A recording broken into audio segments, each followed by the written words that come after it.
Right, here we go again. Welcome to another episode of SOS Canine Unleashed. So today we're talking about why we don't use stooge dogs here at SOS Canine. Right, first things first, I'm not knocking stooge dogs, right? They have their place and their purpose, as do all tools in the dog world. They're just not for me, right?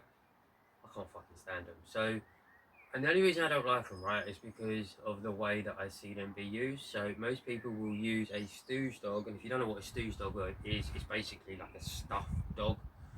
It just stands there, kind of like a plushy teddy, but all stiff, right?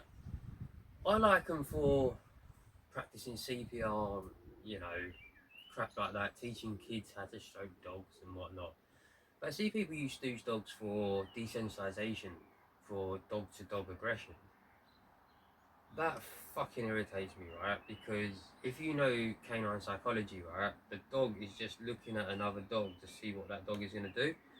And when it just sees a stiff dog like that, the stooge dog, there's nothing to read other than it's a threat, right? Which is why most dog-to-dog aggressions normally foul with a stooge dog.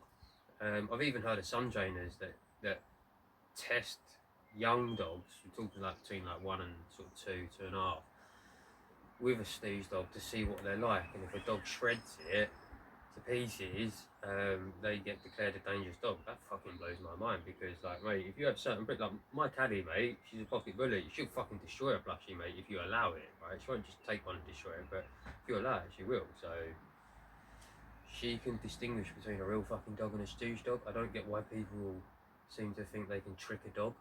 The dog uses its nose for everything. It can smell. That's not a real fucking dog. It'd be different if trainers actually sprayed dog scent on it and went the extra, but they don't. Yeah, they don't spray wet dog on it or whatever. If they did, they'd be using their brain, but they're not. Right? And I get it. If you have a nervous dog, I would use one. Right? But not for like aggression. Because that dog is looking for a fight or whatever, and it sees a rock stiff dog that's tense, that's just sending all the wrong signals. Yeah, we use our own dogs, so that's all. We use other trainers' dogs depending on what breeds we need or whatever, because we built a connection team, right? And yeah, it's, if you have a well-balanced dog, you can use your own dog, and that's what trainers should be doing. Shouldn't be using stooge dogs unless it is real nerves. But then, even if you have a well-balanced dog, that dog will know not to go up to certain dogs. Like Callie will only go up to dogs if they want it. If they don't want it and they back away, she backs away. And that she gets it. She don't keep going. You know what I mean?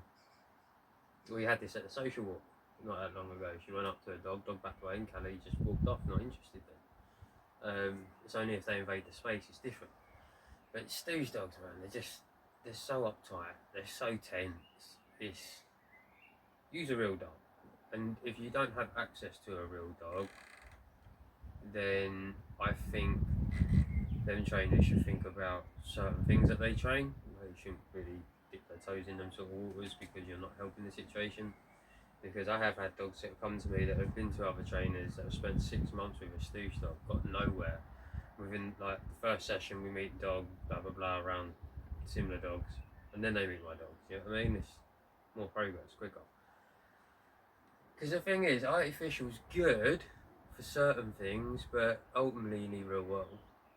You know, and this sets you up for failure. I don't see the point. This to me is like puppy pads. It's an extra step that's fucking unneeded. You know what I mean? Because you could get a dog who shit around dogs to walk right up to a stooge dog, sniff it, and you go, fuck yeah, we're on to a winner. But then the moment he's within fucking 30 foot of a dog in the real world, when the owner takes it home, it kicks off. That's because this is not real world. This is not a real dog. Dogs are not fucking that stupid to look at a stooge dog and go, that's a real dog, right? They might do it at first glance, but then once that nose switches on, as you're hearing me talk about, if you ever have a session with me, it's all about the nose. They switch that on, mate. They know it's not a real dog. Like I say, trainers are lazy, they don't spray it. If you sprayed it, it's just going the extra mile, give you a bit of credit there, but yeah, I try not to fuck with stooge doggies. I think they're a pain in the arse. We don't actually own one. I don't see the point in one. like I say, other than CPR or teaching kids, really. That's the biggest benefit. Other than that, waste of time.